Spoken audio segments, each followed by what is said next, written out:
di leen ziar di rafetlu bu baax seen ànd ak rajo Futur Média di leen ñaanal jàmm di ko ñaanal seen njaboot yëpp di sàkku ñaan yenn yi ci yéen di ko ñaanal it Sénégal di fàttali it li nga xamante ni mooy masque yi c'est vrai que am na solo trop nag am na solo ndax muur gi muy muur sa gémmiñ ak sa bakkan ngir moytu doomu jàngoro ji waaye bu leen fàtte ni yëf yi paquet ji la maanaam ab taxañ la masque yi la raxasu la lu ci bari ngeen cey baxel loxo yi di faral di set ndax loxo yooyu ñooy laal kanam gi waaye it soriantoo la ndax sori gi gën caa gàtt benn mètre dina tax xëy na kenn ci ñun say lor du daal di mujj dal sa morom wala safaan wa ba kenn di ca wàll sa morom ñu fàttali ko bu baax nañ masque wu waaye it nanuy di raxasu lu bari ca bañ di dankalikoo ko ñu xonte loolu am na solo lool sorianto wax dëgg yàlla loolu tàngoor wi sax dafa naa ni solution la xëy na bu nuy di sorianto am péex di am tey jii dinañu ànd incha allah ak docteur Nou Diaby moom chercheur la ci IFAN li ñuy waxtaanee mooy gel hydroalcoolique yi ndeke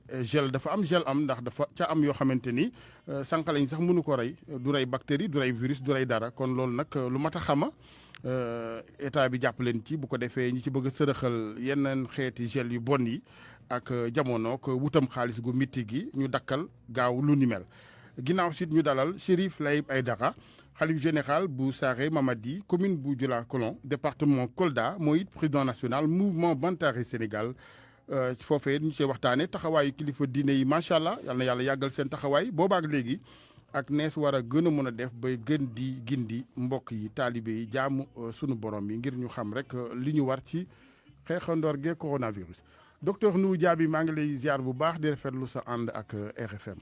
ñu ngi lay fay di la ziar El Hadj Assane. jërëjëf ni ma ko waxee docteur yaa ngi IFAN di bërëb bi nga xamante ni fa la ñuy amale ay gëstu ca Cheikh Anta Diop boobu Ndakaaru gel hydroalcoolique gi la ñuy waxtaanee am na ca yoo xamante ni moom daanaka du yu baax d'abord ceetlu gi nu ngeen def ba xam ko. jërëjëf El Hadj Assane xam nga ñun fii ci IFAN dañu am benn laboratoire bu tudd laboratoire de traitement des eaux usées. laboratoire boobu nag ci ay yëngatoom. mbirum setu loxo da cee bokk ëpp na ñaari at ñu ngi liggéey ci commune Médina Gounass bu Guédiawaye lépp loo xamante ne day jëm ci affaire setum loxo ci ni ñuy raxasee loxo am nay dispositif yu ñuy raxasee loxo yu am innovation yoo xamante ne dañ ko fa doon jàngat di xool nan lay améliorer nan lay yokkee wér-gu-yaramu nit ñi ci biir loolu nag lépp loo xamante ne day setal loxo rek daf ñu intéressé feebaru coronavirus bi mu xewee comme ay gëstukat lañu dañ ci doon liir lu bëree bëri ci lañ gis ne li ñuy jëfandikoo gel hydroalcoolique bari na lool ci àdduna bi yëpp nag. àdduna bi yëpp du Sénégal kese te ñu gis ne ci dëkk yu bëri même ci dëkk yu mag yi problème mu gel qualité gel dafay am. loolu moom mooy indi suñu attention ñu ne léegi nañu gëstu gel yi nga xamante ne dañu koy jaay fii ci Sénégal ndax mën na rey microbe wala ndax mënul rey microbe loolu moo fa sabab liggéey bi. maintenant lu jëm ci wàllug ni ñu ko waxee ñàkk efficacité bi ñàkk xam composition yi la ci ñi koy defar wala am ak njublang la ñu baal ma waxin bi. waaw loolu du ma ci mën a tontu ndax xaw ma ñoom nan lañ ko defee rek lan lañ ci jublu li ma mën a wax mooy. ñun gëstu bi nan lañ ko defee. gëstu bi dañ ci ànd ak suñuy naataangoo suñu benn collègue bu nekk école supérieure polytechnique bu ñuy wax Modou Dieng. sama benn collègue bu nekk fii IFAN di sama chef laboratoire ñu koy wax Seydou Niang ak benn professeur chimie bu nekk faculté de science ñu koy wax Mohamed Lamine Gaye ñun ñëw ak suñuy étudiants ak suñuy techniciens ñoo bokk def liggéey bi. gëstu bi nag ni ñu ko defee mooy ni dañoo xool fan la ñuy jaayee gel ci Sénégal pharmacie dañ koy jaay. supermarché dañ koy jaay. mbedd mi da koy jaay. ñu def benn tirage au sort tànn fukki pharmacie tànn fukki supermarché. tànn fukki yaaykat ci mbedd mi. yoo xamante ne dañuy dajeek ñoom par hasard. léegi ñu ne ci ku ñu dem lépp looy jaay ci gel marque bu mënta toll muy bu ndaw muy bu mag dañuy jënd lépp. booy jaay ñetti marque gel. dañuy jënd ñetti marque yëpp marque bu nekk ñu jënd ci bu ndaw ak bu mag bu nekk ñu jënd ci ñett. bañ ko defee ñu toll ci 200 ak ñeent fukki gel. 200 ak ñeent fukki gel yooyu biñ ko répartir mu nekk ci fukki marque ak ñeent. ñu indi ko ci laboratoire bi. ne dañ koy tester pour xool ñetti mbir ci weeru mars at bii ñu nekk Sénégal dafa génne benn norme bi mi ngi tudd NSARS 1470 association de sénégalaise de normalisation génne norme bi moom may wax gel nan la war a mel lan moo ci war a nekk lan lañ ci war a bind nan la war a efficace. ñu ne léegi ñu dinañ xool gelu Sénégal gel yi ñuy jaay Sénégal ak norme boobu daal leen di comparé bi ci topp mooy mbootaay bi nga xamante ne moom mooy toppatoo lépp ci mbirum wér-gu-yaram ci àdduna bi ñu koy wax organisation mondiale de la santé. mu génnee aussi benn norme benn formulation mu ne kuy defar gel nii nga ko war a defaree. loolu moo ñu jubaloon ci gëstu bi. léegi bañ ci duggee ñu gis ne bu ñu xoolee rek bouteille gel bi li ñu ci war a bind bu la bouteille gel jegee wala bu ñu may déglu bu leen bouteille gel jegee mën nañ xool lan lañ ciy war a bind. loolu kese amul benn gel sénégalais bu ko matale. information yi nga war a jox kii jënd ndax booy jënd dara da nga war a xam la moo ci nekk. ñaari information yi am solo mooy ban façon alcool moo ci nekk. ak ñaata alcool pourcentage moo ci nekk. ci gel yi ñu jënd yëpp 28% ñoo ci def ne ban façon alcool moo ci nekk ndax alcool daa bëri façon. mais yi ñuy nangu ne moo war a nekk ci gel mooy ñaar. éthanol wala propanol. bu nekkee beneen façon alcool warul nekk ci gel am na sax alcool yoo xamante ne baaxul ci wér-gu-yaram. dafay am loraange. day am loraange day beneen façon loraange. donc loolu benn problème la. ñaata alcool moo ci nekk tamit. norme internationale. ak norme Sénégal yëpp dafa ne lu mu tuuti war nañ kaa fekk 60% alcool. maanaam téeméer bu nekk juróom-benn fukki nekk alcool. mais boo ko seetloo ñun ci yi ñu jàng sur 14 gel. ñaar ñoo ci passé 60%. ci 14 marques yëpp. ci 14 marques yi. ñaar rek. ñaar ñett jege nañ ko lool. loolu sax mën na nekk ci marge d'erreur bi. nga ne juróom sax. respecté nañu norme bi. la ci des yëpp ñu ngi diggante 30% ba 40%. li ko mën a indi nag mooy bu ñu defaree solution hydroalcoolique ba pare war cee def gel bi parce que da ngay defar solution ba pare après nga def ci gel. mën na nekk ci problème formulation ba. formulation bi nag su fekkee ne formulation bi baaxul. loolu mën na tax ne gel bi du am efficacité bi mu war a am du mën a rey bactéries yi. donc ñu seetlu ne ci étiquette yi information ba ca war a nekk. lépp nekku fa. amul benn gel bu ko matale. ñu seetlu ne tamit la ca nekk ci alcool ci gel yi ci ëpp alcool ba doyul. mënut a rey doomu jàngoro. voilà léegi nag ñu ne léegi nañu jël gel yi. ñu teg ko ci kaw ay bactéries. xool ndax dana rey bactéries yi am déet. léegi ñu gëstu ci àdduna bi yan genre méthode la nit ñi di utiliser la ñuy jëfandikoo pour mën def yooyu jàngat. ñu daal di ñu tamit ñu daal di jël méthode yooyu daal di koy adapté fii ci Sénégal daal di jël ñaari xeetu bactéries yoo xamante ne day faral di nekk ci loxo parce que gel bu mënul rey bactérie mënul rey virus. léegi ñu jël ñaari xeetu bactéries yoo xamante ne dañ koy faral di fekk ci loxo. benn ñu koy wax Escherichia coli benn ñu koy wax Staphylococcus aureus. ñu jël ñaari gel yooyu ñaari bactéries yooyu daal leen di bay teg leen fi ñuy bayee bactérie fi ñu koy cultiver. daal dafay def gel bu nekk ñu testé la ñetti yoon ñu xool ndax dana rey bactérie su koy rey. dafay am benn wërngal. fi nga toqal gel bi lu ko wër yëpp dara benn bactérie du fa sax. loolu la ñu def ci gel yëpp ba ñu ko defee résultat bi li mu ñu wan mooy soo jëlee téeméeri gel 78% xam nga ñu koy wax ci wolof 78% yi. téeméer boo jël juróom-ñaar fukki ak juróom-ñett. juróom-ñett yi. daanaka du rey dara wala as tuut lay rey. daanaka du rey dara as tuut lay rey. ñaar fukk ak ñaar yu tegal rek ñooy rey. waaw ca téeméer léegi voilà loolu mooy ci fukk ak ñeenti gel yi am na ci ñaar yoo xamante ne ñoom dañoo efficace. bu baax ñun dañ ko comparé ak bi nga xamante ne moom la organisation mondiale de la santé digle. buñ ko comparé. ñaar yooyu dañoo efficace bu baax a baax. très bien mais il faut le relever et puis ñooñu ñu joxe leen exemple alerter kilifa yi j'espère que c'est déjà fait. waaw kilifa yi alerté nañ leen jox nañ leen rapport bi. léegi ñun dañoo bëgg a may kilifa yi ñoom ñu mën a wax ci loolu. jox nañ kilifa yi loolu léegi ñaar yooyu ñoo ci gën a baax am na ci yeneen ñaar yoo xamante ne seen résultat mën nañu wax ne tane na. mais am na ci ñett wala ñeent yoo xamante ne ñoom du ñu def dara. ñooñu loolu ñun essayé nañ ko sax def ci loxo ba pare bu ñu ko defee loxo ci loxo ba pare ñu jël échantillon ci loxo bi bay ko. waaye dañuy gis bactérie di sax bari bay bëgg a dee. voilà loolu lu muy wane mooy ni gel yi li ci ëpp effet bi ñuy wax ne da koy def ne day rey 99,99% des microbes. loolu du dëgg. liggéey bi gëstu bi wane na ko. en attendant jubbanti di ci am kon ma fàttali sama mbokk yi ne ku ci ne liggéeyukaay yeeg bërëb yi ni daje nañu gën a farataal ndox meeg përngalu saabu yi en attendant. waaw borom xam-xam sax loolu la ñuy wax nee nañu ndox raxasu ak ndox ak saabu.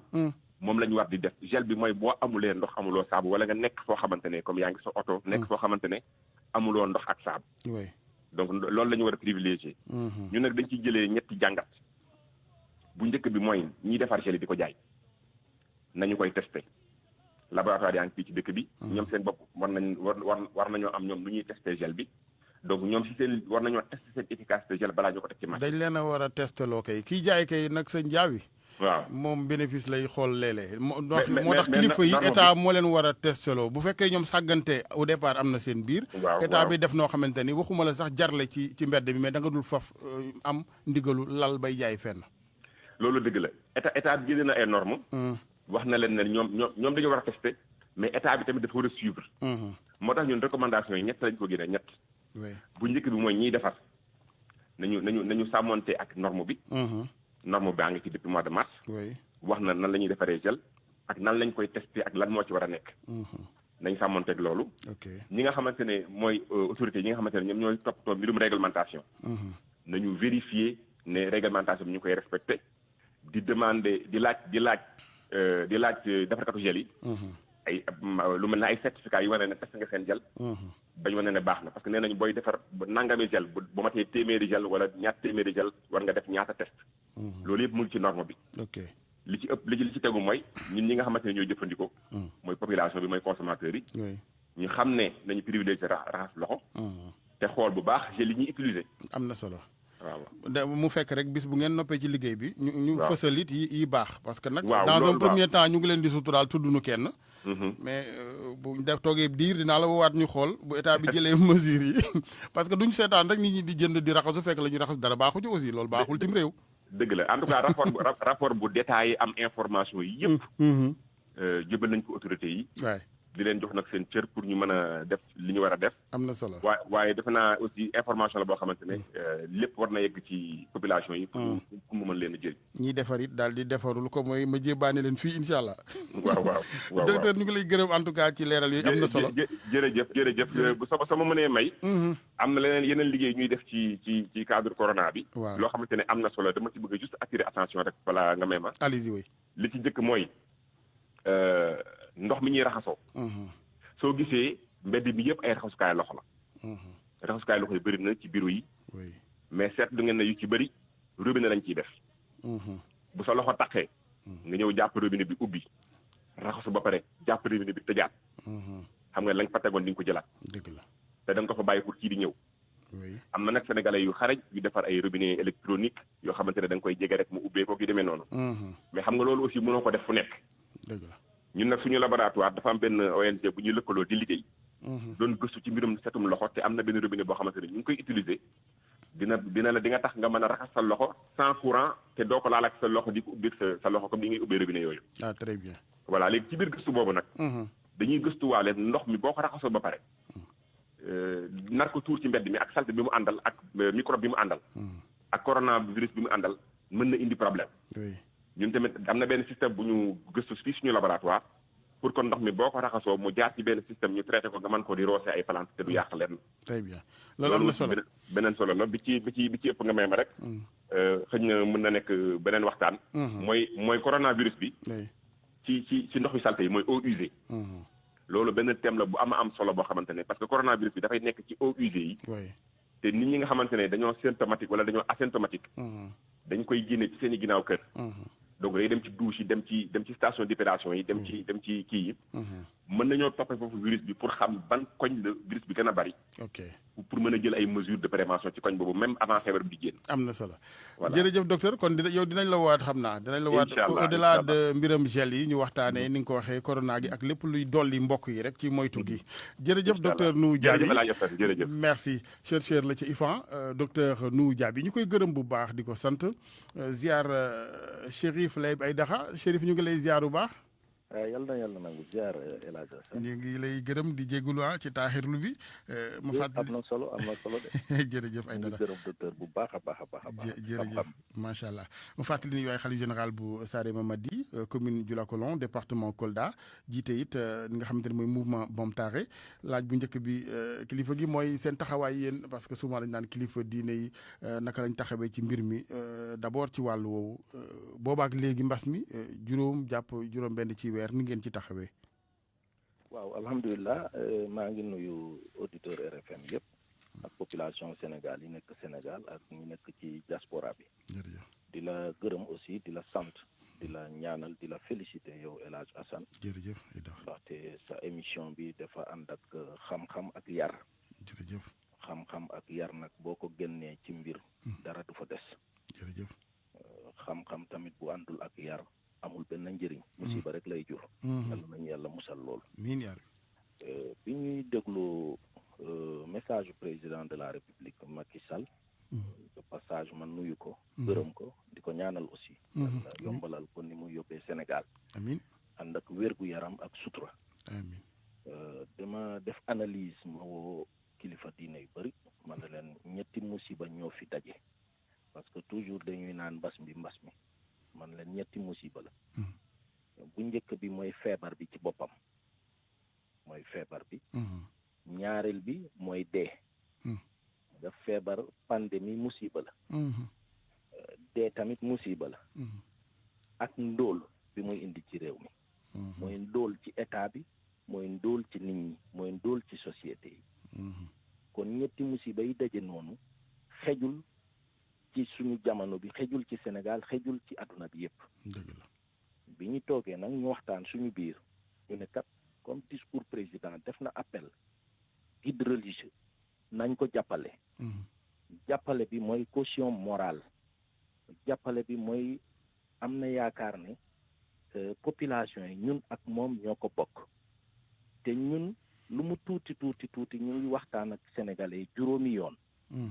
mooy sooy julli fajar. sooy julli tisbaar sooy julli takkusaan sooy julli gee sooy julli timis. timis gee. jotewul ak yeneen waxtaan yi ngay waxtaan ci daara bi ak ci biir njaboot bi parce que famille bu ne am na waxtu bi muy waxtaanal. jotewul ak ngénte yi jotewul ak tëj yi jotewul ak julli jumaay xutba yi ngay def. kon chef religieux am nañu plage yu bëri ñu mun a waxtaan ak population yi. dëgg la. ma ne leen kon ñun war nañu mun a toog ñu waxtaan ci la ñu woo chef religieux yi nekk ci région Kolda maa ngi leen di gërëm di leen sant néegu sëriñ yëpp uy si ma. bien que gën naa idée bi mais du man maa ci ëpp solo ndaxte ki ci ëpp solo mooy ki uy si woote bi. ki woote na mais ki ci ëpp solo mooy ki comprendre woote bi ñëw uy si. dëgg la. nangu tamit li nga xam ne mooy xalaat bi kooku moo ëpp solo man na leen bu njëkk bi nañu annuler suñu rassemblement yi yépp. nañu annuler systématiquement suñu rassemblement yi bu ñu xaar Macky di ñu ñaan wala gouverneur wala préfet. nañ ko def. alhamdulilahi rabbil alamin presque à 90% mun naa ne dañ ko def systématiquement.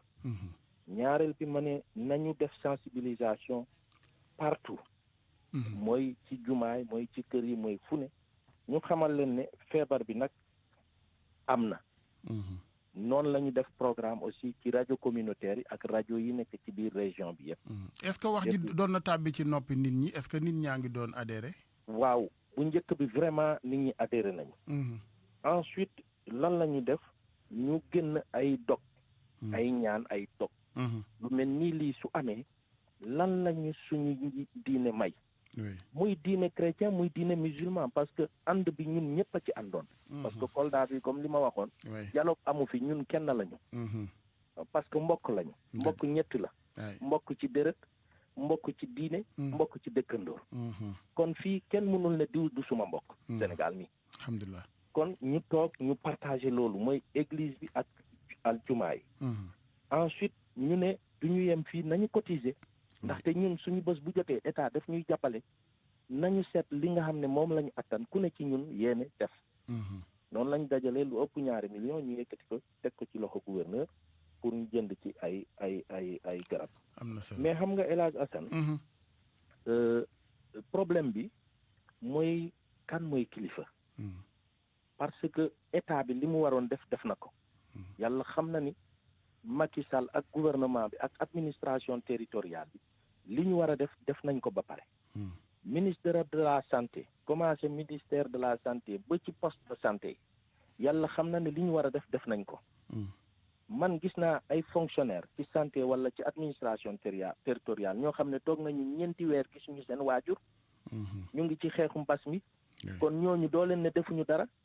sacrifice bu mag la nga dëgg sa waajur mu ngi tëdd feebar mais mënoo ko seet si donc yooyu yëpp dal na leen ma ne kon kilifa ci ñett la du ci xam-xamam du ci atam du ci am-amam xam nga kilifa ci jikku la ki nga xam ne mu ngi dëkk ak nit ñi dëkkam du rafet nga xam ne inculqué na personnalité boo xam ne moo war te aussi jikku yi gën a rafet ci jikku yi yooyu ñu ngi koy seet ci moom kooku su waxee population yi dañ ko war a stop loolu nag mooy problème bi parce que nit ñi toujours duñu dem ci analyse bi à fond yonent ci boppam bi muy ne lan moo tax ñu yónni ko innama bu istu li utammami makaarimal axlaaq mooy dañ ma yónni ngir man ma mottali jikko yi gën a rafet jikko yi gën a rafet yi nag su ko kilifa incarné ala kulli xaalin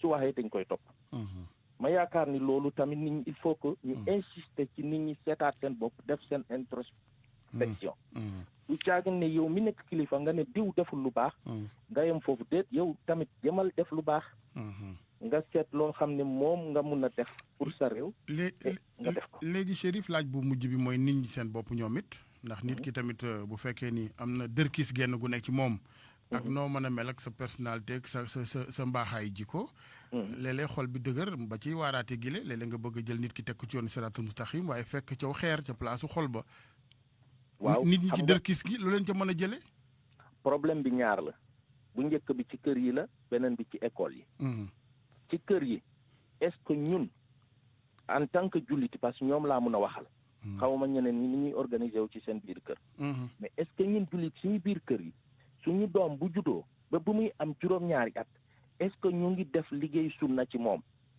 est-ce que ñu ngi koy jàngal alquran est-ce que ñu ngi koy jàngal ragalu yàlla est-ce que ñu ngi koy jàngal fonk waajur ak fonk diine islam ak fonk kilifa diine ñaareel bi loolu laa doon ñaan état bi aussi nañu pexe même bu dee ci primaire bi rek lay yem nañu introduire éducation religieuse ci biir primaire bi am na solo parce que nit il faut que fan nga ko mën a jaaree pour mu am ragal yàlla ci biir xolam xol bi nag ci diggante 0 ans ba juróom-ñaari at lañ koy tabax xol boobu ordinateur bi nekk foofu lu mu enregistré ci xale bi rek boobu mooy nekk ci moom day des ci disque dur bi kon nit ñi góorgóorlu teg seen doom yi ci alquran teg seen doom yi ci sunna muhammad sallallahu alayhi wa sallam macha allah def naa éducation boobu suñ ko joxee population yi ou suñu doom yi dana am as tuuti lu muy yokk ci mbaax ci suñu prise de décision yi jërëjëf bi may daanalee élage nga baal ma dama bëggoon jox quelques conseils rek ci population yi benn bi nañu gëm feebar bi lu am la feebar bi moom lu am la maa ngi leen di ñaan ngir yàlla ñi may déglu nañu gëm ne feebar bi dafa am ñaareel bi Sénégal tamit loolu ci gàllankoor yi la bokk dañuy dégg ne Dakar dafa bari Dakar rek yow en tant que sénégalais bi nekk ci beneen région nga foog ni mbirum Dakar la déedéet ay sénégalais ñoo nekk di dee Dakar ñooñu dañu nekk sénégalais balaa ñuy nekk Dakar waa dëgg la est-ce que ça Dakar waa dafa am parce que Dakar dëkk dox daje la problème bi nag boo ko jëlul nga def ko sa problème national sa problème bopp ki dee Dakar mu métti la yow mi nekk ci village bi nekk frontière ak Guinée-Bissau nga yëg ni kii sa mbokk la loolu duñu gaaw a régler problème bi parce que dañuy bàyyi yëf yi ak waa Dakar alors que amuñu droit ñun sénégalais lañu amuñu droit bàyyi suñu problème Sénégal dëgg la beneen région parce que du fédération yëfi Sénégal la dëgg la même bu dee fédération la sax am na esprit yërmande bi nekk foofu ak xolu yërmande surtout que encore Sénégal la dëgg la ensuite ñu def combat personnel c'est-à-dire ku ne régleel sa biir kër ba pare balaa ngay wax corona ci biir quartier wala am na solo da ngay régler sa kër man fu mu ne nii fi ma toog ni man ak sama doom yi duñ joxante loxo asalaamu aleykum ñun nuyante nuyoo bu sel am na communauté yi ma xam fii du ma tudd tur parce que balaa ñuy foog mais communauté yooyu góor ak góor sax bu ñuy neen da ngay gis ku góor ki ñëw ba ci buntu bi suq nuyoo bu rafet dem yoonam xam nga loolu déjà geste barrière bi respecté nañ tàmbali na dëgg la ensuite ñu respecté n'est-ce pas mesures barrières yi surtout aussi respecté n'est-ce pas suñu recommandation Seydina Muhammad sallallahu alayhi wa sallam El Hadj Assane Seydina Muhammad confinement moo ko njëkk a def dafa ne su fekkente ni yaa ngi dégg lu mel nii lii feneen teyal sa tànk bul fa dem. teyal sa tànk ak lu fa munta nekk ci soxla. teyal sa tànk bul fa dem. su fekkente ni nag mu ngi sa dëkk yow mi nga xam ne yaa ngi ànd ak pandémie bi. teyal sa tànk bul dem feneen balaa nga fa yóbbu. am na solo est-ce que ñun jullit yi suñu réappliquer règle boobu. est-ce que tey état dina wax waxu confinement. man maa ngi nii toog ñaata weer laa gëj Dakar ñaata weer laa gëj tukki. parce que saa yi bu ñu ma ne demuloo fen man leen du ma dem parce que yonenti moo ma ne naa toog. très bien Chérif ñu ngi lay gërëm bu baax vraiment jërëjëf Aïdara ñu ngi lay sant bu baax ci loolu nga ñu doon. ñu ngi gërëm tamit Youssou Ndour ñu ñaanal ko. amiin yaa rabbi rajo bi rajo bu am important la. amiin te yow ñu ngi lay ñaanal wér gu yaram ak ndam ci li ngay def yëpp. amiin ñu bokk jërëjëf ak journaliste yi nekk foofu yëpp ñu ngi leen di nuyu di leen sant di leen gërëm. amiin yaa rabbi amiin Chérif yàlla na yàlla yàggal taxawaay gi jërëjëf Aïdara ñu koy gërëm bu baax Chérif Layib Aïdara mooy xalifa général bu Saare Mamadi commune bu Dioula Kolon département Kolda di président national mouvement Bontare ñu koy gërëm ci loolee mu ñu dénk am solo lool di gërëm it docteur Nou Diaby chercheur ci IFAN moom it dénk ñu ak moytandiku lu jëm ci gel yi nga xamante ni ñoom seen i gëstu wan na leen ni du gel yëpp a baax du gel yëpp ay rey doomu jàngoro waral ñu yëglu ca ci kilifa yi du ñàkkit ci fan yu néew ay dogal jib ca ci wàllu woowu ngir ñu gën a yokk fagaru gi waaye may gët gi ñeel ñiy jaay gel ci marché Sénégal ci kanam tuuti incha allah ñu daal di ubbi antenne bi.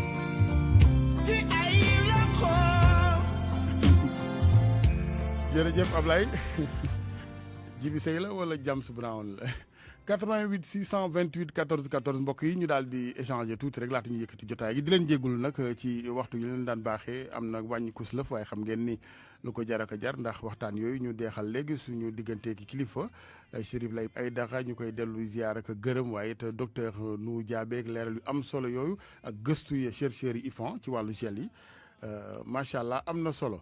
kon yéen it seen xalaat ci geste barrière yi moytu gi rek ak lu nuy fàttalante suñu biir ba tey ak lii nu sonal 8 coronavirus 88 628 14 14 asalaamaaleykum. maaleykum salaam wa rahmatulah. rajo Assane Gueye di la nuyu groupe Futurs Médias. ñu ngi lay ziar bu baax. am na bu mujj Médor. jërëjëf. di am rek déggante yow di jaajëfal dëgg yàlla kilifa googu génn sànq. jërëjëf. waaw kilifa yi yëpp def ni moom. ñu ko defee rek sensibiliser ànd daan corona mu jógee fi. incha allah comme allah jaasan ni mu koy defee vraiment di am mbégte rek sa kàddu yu rafet na macha allah. jërëjëf waaw man damay wax ne xam nga am réew boo ci nekkee pour jàpp ne man réew mi rek alors gouvernement bi rek moo ci war a doxal mu gouvernement bi rek ñëpp la na ci jóg ñëpp jóg bul wattu mi leen imaan bëgg sa réew dafa bokk ci gëm yàlla ndax gis nit kuy waaj a loru nga wax ci ba mu ñax da nga ci am sax tiyaaba. nit ñi nañu wax. kilifa diine kilifa aada yi ñëpp nañu wax comme ni ko kilifa gi sànq génnee waxee waaw xam nga loolu mooy dëgg mais ku nekk rek képp koo xam ne nga yor responsabilité yor ay mbooloo wala boo waxee ñu déglu la da nga war a wax comme ni kilifa gi waxee sànq comme El Hadj Assane Gueye ni nga sensibiliser waxee nit ñi ànd daan corona mu jógee fi feebar bi jógee fi mbas mi wax dëgg yàlla parce que sonal na nit ñi ñu leen sonalee rek mooy foog ñu mooy tundiku mais am na ci ñu nga xamante ne bi nag moom dama yàlla baal mais ay politiciens yoo xam dañ ciy dugg di jéem a dugal mbirum politique lii du politique lii feebar boo xam dafa daj adduna te li ko fii jëlee mooy ñun ñi mooy tundiku rek di jëfandikoo masque di dégg diglay docteur parce que ñun ñuy feebar rek ci docteur la ñu jëm kon nag il faut que ñu gën di mooy tundiku feebar bi daal jërëjëf merci beaucoup Mamadou Médor 88 628 14 14 RFM rajo Futurs Médias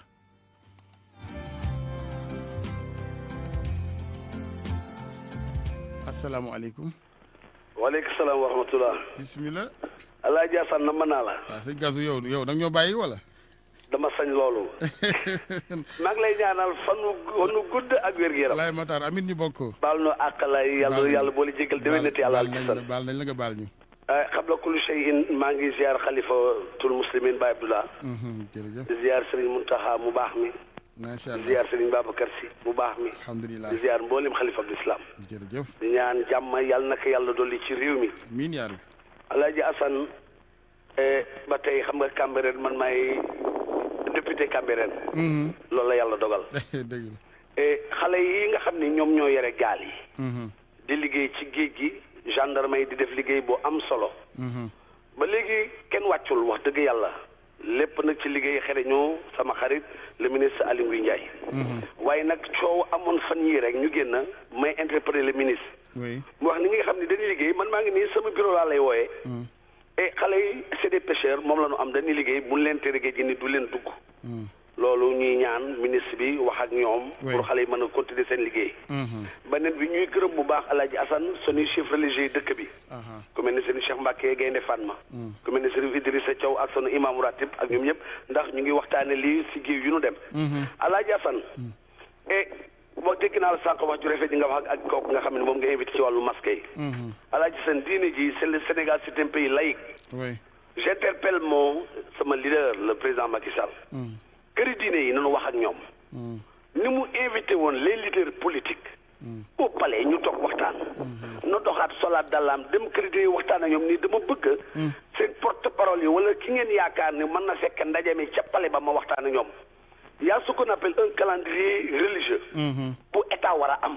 dëgg la xam ne lii gàmmu la. lii màggal la lii appel la. lii pëppangin la lii leneen la mu toog ñu xalaat si. gis nga yi ñuy ruumadaan nii rassemblement lan wax. bu mu am gis nga bu waxtaanee kilifa diine yi ñu maa ngi ñaanu ba Serigne Bara Mbacké.